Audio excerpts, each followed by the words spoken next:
네, 오늘은 해운주 한번 해보겠습니다. 다시 달릴까? 사실 다시 달릴 거라는 그 수식어를 굉장히 여러 번 저희가 붙여봤는데 호실적 그리고 운임 반등까지 나오고 있는 이 상황을 해운주는 어떻게 받아들여야 될지 우리가 어떻게 투자해야 될지 이번엔 레몬리서치 김민수 대표와 함께 이야기 나눠보겠습니다. 어서 오세요. 안녕하십니까? 네, 안녕하십니까? 네.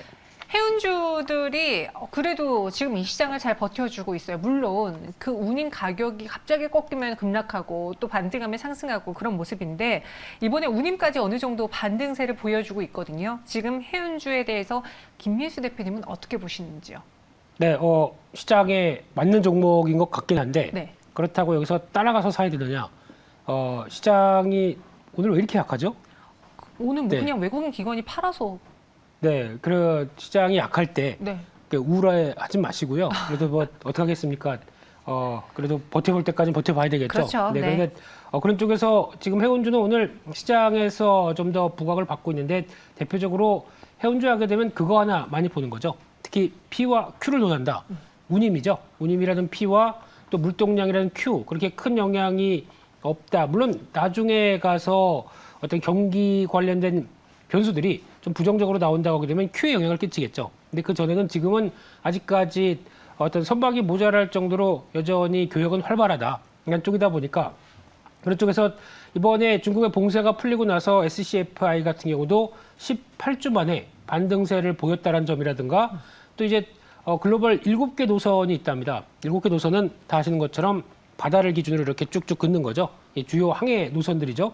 이것 중에서 5개 쪽에서 운임이 상승한다는 얘기. 특히 미국 쪽 라인 같은 경우는 계속 꾸준하게 운임이 올라가고 있다는 걸 보면 경기 침체 아니네요. 네, 뭐 이런 흐름도 나오는데 게다가 BDI 지수도 정고점대를 돌파하다 보니까 거기서 나오는 또 벌크선 관련된 쪽의 주가들도 상당히 좋게 되고 있는 상황들인데 근데 이게 지금 오히려 여기서부터 이제 잘 봐야 될 부분들이 네. 이제 중국의 봉쇄가 완화가 되다 보니까 그에 따라서 어느 정도 풀리는 상황이 나오죠. 그러면 거기서 Q가 늘어나면서 운임은 지난번에는 좀 정체됐던 부분들이 이게 떨어지는지 올라가는지 이게 제일 중요하겠죠. 그래서 원활하게 물류가 돌아가기 시작하는데 어떤 Q가 좋아진다는 관점에서 보게 되면 일단 해운 쪽에서는 나쁘진 않을 텐데 이제 나머지 쪽에서도 어떤 이제 인플레이션 압력들이 계속 이어지다 보니까 거기서 나오는 대표적인 BDI 지수죠. 네. BDI 벌크선은 대표적으로 석탄부터 광물, 거기다 곡물 이런 형태가 정해지지 않은 것들로 나르는데 이게 가격 자체들이 오르다 보니까 BDI 지수에 영향을 주기 시작하는 거죠. 그런 쪽도 같이 보면서 결론은 인플레이션 압력이 계속되고 있구나라는 반증이 아닐까라는 생각도 들고 있습니다. 네. 그러니까 사실 이 해운주들의 경우에는 경기 상황도 잘 체크를 해봐야 되지만 외부 변수들이 항상 나오잖아요. 지난번의 경우에는 미국에서 공급 대란, 갑자기 뭐 해운 길이 막히기도 하고 뭐 그런 일들이 있었고 이번에는 또 중국 상해에서 코로나로 인해서 봉쇄가 이뤄지자 또 해운주들이 영향을 받았는데 이런 이슈에 따라서 어쩔 땐 호재로 작용할 때도 있고 악재로 작용할 때가 있습니다. 왜 다 다르게 반응을 하는 걸까요?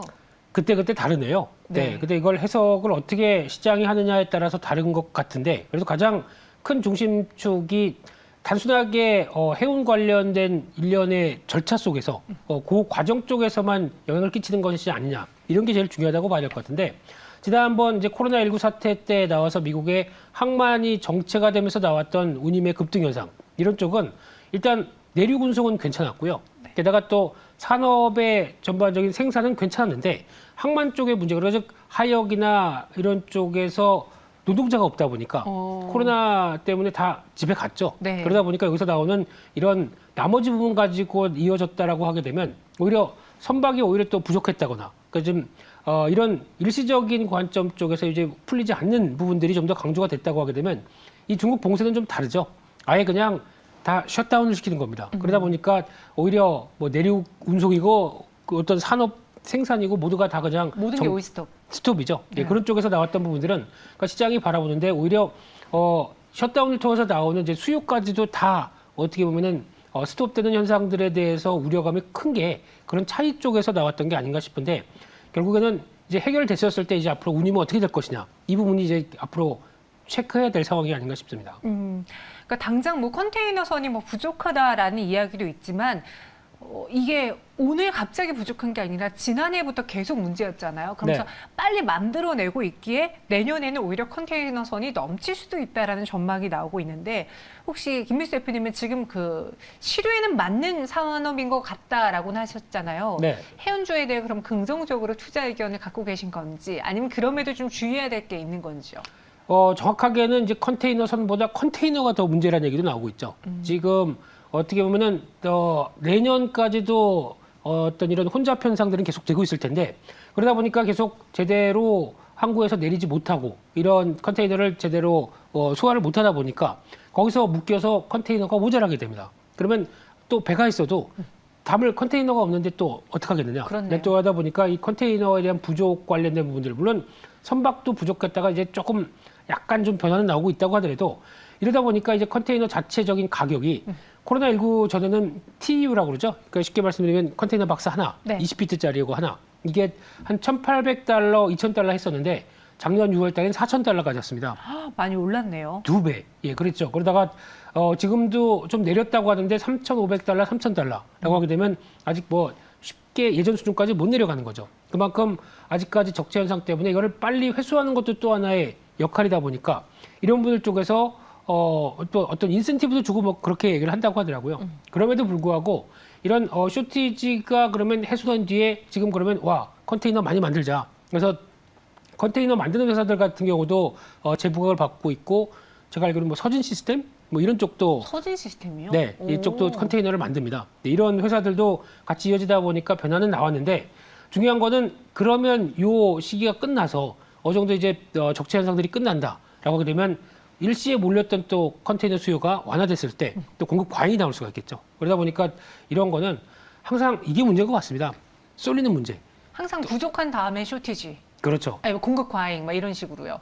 네, 영어를 해서 깜짝 놀랐습니다만, 죄송해요. 네, 쇼티지 다음에 네. 오히려 또 공급 과잉 이런 것도 또 문제가 될 수 있기 때문에 이걸 얼만큼 적절히 관리해 나가느냐 이런 것도 선사의 또 중요한 역할들이 아닌가 싶습니다. 그래서 저는 개인적으로 이 해운주 같은 걸 투자할 때 나는 길게 보고 가야지라고 하나의 사이클을 보고 들어가도 그날 나오는 혹은 뭐 한 달에 몇 개 나오는 그런 뉴스에 따라서 주가가 막 요동치니까 길게 가져가기가 좀 어려워지는 그런 산업인 것 같습니다. 그 중에서 HMM을 또 대표적으로 볼 텐데 주가가 극도로 저평가됐다는 증권가의 분석이 있어요. 흠슬라라는 그 신주어까지 만들어낸 HMM 정말 저평가라고 보십니까?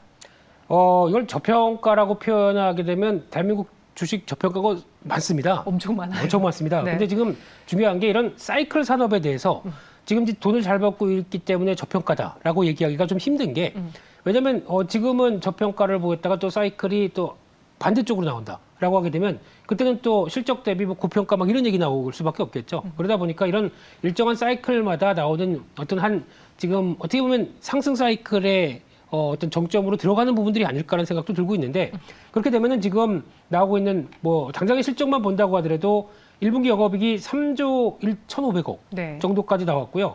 작년 동기 대비 3배 남았습니다. 거기다가 1분기 말 현금성 자산을 보게 되면 2조 9천억.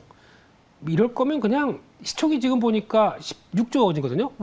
한 분기에 그냥 돈 벌어서 자사주 매입하게 되면 그냥 주가는 확 이러지 않을까요? 네. 그렇게 돈 여유로 있는 네, 넘쳐나는 모아놓다가 뭐하나. 그렇죠. 네. 네. 뭐 여러 가지 또 투자나 뭐 이제 사용은 한다고 하더라도 이럴 거면 주가 관리도 좀 하셨으면 하는 바람도 드는데 그런 쪽에서 어떤 실적이나 또 쌓인 현금은 상당히 큰데 하지만 또 시장이 바라보는 게 1분기가 나왔던 실적 그런들이 계속 더 확장세로 갈 것이냐 2분기부터는 한 2조 5천억대로 줄어들 텐데 라고 얘기를 한다고 하더라도 그래도 이거 다 합치면 얼마입니까? 올해 10조 원 이상 충분히 나올 수 있겠다라고 하게 되면 이런 부분들이 지금 시가총액 16조 원 대비해서 싸다라는 논리가 나올 수밖에 없겠죠. 그래서 이렇게 따지면 뭐 PER 2배도 안 되네요. 네, 이렇게 나오는 상황 쪽에서의 변화를 봤었을 때는 극도 저평가가 여기서 나오는 얘기겠죠. 하지만 산업의 사이클 관련된 산업들은 오히려 고퍼에 사고 저퍼에 팔라는 얘기가 있죠. 그러다 보니까 주가가 여기서 뭐 폭등하지 못하는 이유가 뭐 또 그런 것도 감안을 하지 않나 생각은 듭니다. HMM, 현재는 2%대 상승 보여주고 있고 저는 오늘 그래서 이 해운 이야기를 한다고 종목들을 쫙 훑어봤을 때 페노션의 수급을 보고 굉장히 놀랐습니다. 기관 쪽에서 외국인 쪽에서 매수가 강하게 들어오는데 특히나 기관이 지난 5월 11일 이후로 단 하루도 빼지 않고 계속 매수, 순매수를 보였더라고요. 또 네. 증권가에선 목표 주가도 상회하고 권 화물선이 호황해 왔다라고도 평가를 하는데 네. 그게 뭐 에너지 석탄 대란 이런 것 때문에 지금 그렇죠. 페노션이 수혜를 받고 있는 거죠. 네, 저는 그게 더 불안합니다. 왜요? 그렇게 연속으로 사게 되면 이제 팔 때가 아. 되지 않았을까라는 생각이 들면은 그렇죠. 계속 사지만은 않겠죠. 네, 뭐 주가도 올라왔고 뭐 그래서 연속 순매수가 일단 주가와 관계라고 봤었을 때는 또 정점에 대한 부담도 있는 거죠. 근데 지금 그것보다 이제 페노션을 바라볼 때 지금 1분기 실적 발표하면서 평가가 상당히 좋아졌습니다. 가장 중요한 거는 뭐 환율 효과도 있었겠지만 이 비싼 화물들 그만큼 인플레이션이 심했기 때문에 거기서 나오는 비싼 화물들을 비싼 운임에 운송하기 시작한다는 관점 쪽에서 변화가 나오는 대표적인 종목이라고 봐야 되겠죠. 그런 흐름으로 보게 되면 이쪽도 마찬가지입니다. 올해 쭉 봐서 영업이익 한 7천억 대까지 나올 건데 올해도 한 30% 늘어날 걸로 보여지는데 시총이 또 4조 3천억 싸죠.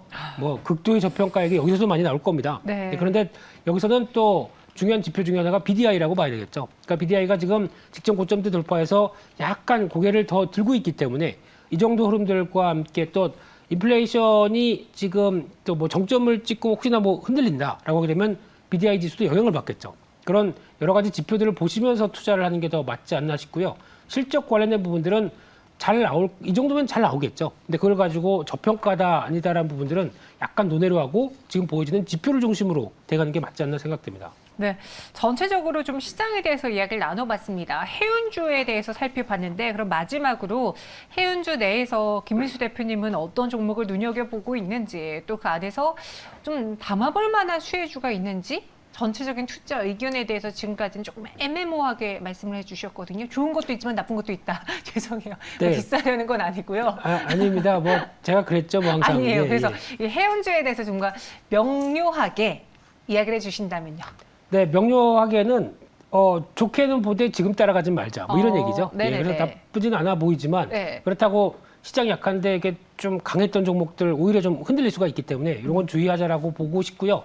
그냥 해운주 지금 나오는 동향들 운임이나 물량이나 아직 그렇게 크게 영향을 안 받았기 때문에 괜찮다라고 하게 되면 그냥 대표적인 HMM 보는 게 맞다고 봐야 될 것 같고요. 대표적인 종목이요. 네. 네. 요즘 보니까 SM그룹 쪽에서 저희가 아는 그 SM이 아닙니다. 네, 영어로 SM이죠. 상선. 네, SM 네. 상선 갖고 있는 이 SM 쪽에서 HMM 지분을 야금야금 늘려가기 시작합니다. 그래서 이를 혹시나 또 눈독을 들이지 않나라는 쪽에서 지금 지분이 한 2.6% 정도까지 들어왔다고 하죠. 예, 그래서 이런 부분들도 앞으로의 동향들을 좀 체크해야 될 것 같고요.